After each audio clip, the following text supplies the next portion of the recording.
Joseph Conrad, El hombre de ninguna parte, de Juan Gabriel Vázquez. No puedo imaginar nada. Conrad en carta a Edward Garnett, 28 de mayo o 4 de junio de 1898. La creencia en una fuente sobrenatural de maldad no es necesaria. Los hombres son perfectamente capaces de cualquier perversidad. Joseph Conrad. A Enrique de Eris, el conradiano de Malespina. Los años de ruptura. A los 8 años, Conrad había conocido el exilio y la muerte de su madre. A los 12 ya era huérfano de padre y madre, y empezaba a sentirse un extraño en su propia patria. A los 17, a pesar de haber nacido y crecido en tierras interiores y de no haber visto el mar más que una vez, decidió y comunicó a su familia la decisión de hacerse marino, y poco después intentó suicidarse de un tiro en el corazón. A los 32 empezó a escribir una novela en inglés, lengua que había comenzado a aprender a los 21.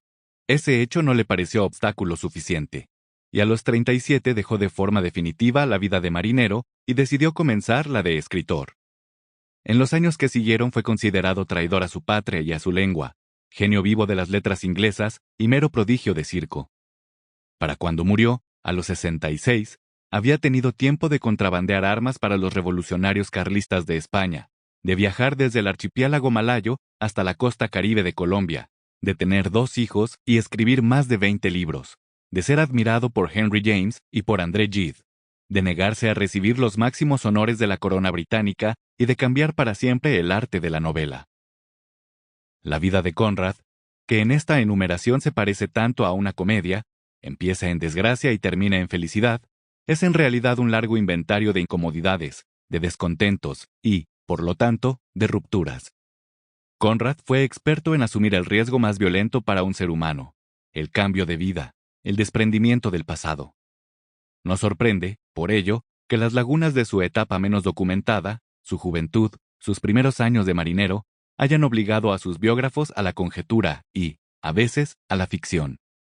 Frases como «podemos imaginar» o «es posible suponer que» son recurrentes en las biografías de Conrad.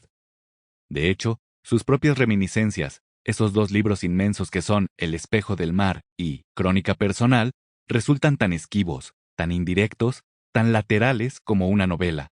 Conrad, el novelista indirecto por excelencia, manipula memoria, autobiografía y mera ficción para llevar a puerto sus intenciones. Modifica la realidad en el proceso de recontarla. El asunto es complejo, como Lord Jim, como el Kurt de El corazón de las tinieblas. Conrad es una figura imperfecta y borrosa durante sus primeros 30 años de vida. Lo construimos, como a Jim, como a Kurt, a través del relato de los otros tanto como de sus propios recuerdos, pero acerca de ciertos momentos de su vida, entre ellos, cierta enfermedad infantil y la tentativa de suicidio, 2 eventos de riesgo mortal, la oscuridad o la mera desinformación domina el panorama. Durante toda su vida, en la ficción y en el mundo real, Conrad vivió obsesionado por la construcción de una identidad. En su caso, las dificultades del proceso comienzan con su propio nombre, pues, al ser bautizado, Józef Teodor Konrad Korczeniowski recibió de sus padres una herencia variada y una especie de código de conducta. Józef era el nombre de su abuelo materno, Teodor el de su abuelo paterno. Estos 2 nombres debían marcar en el hijo las lealtades de su estirpe.